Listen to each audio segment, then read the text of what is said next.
Merry Christmas everyone!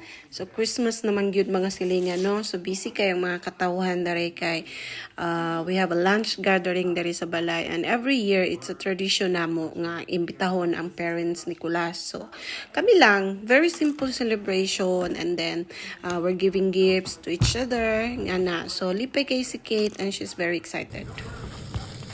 Biko, paborito ni? Okay.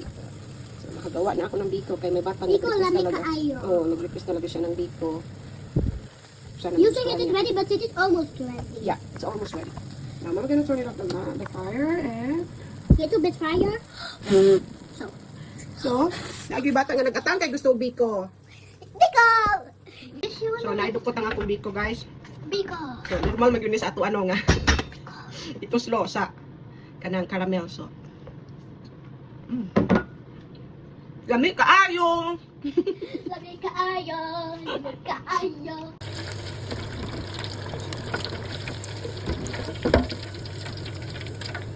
Nga na nakasimple lang among lunch mga silingan. That is all prepared by Kulas. So, it's only karne, tinapay, nya salad, and then busog na ka.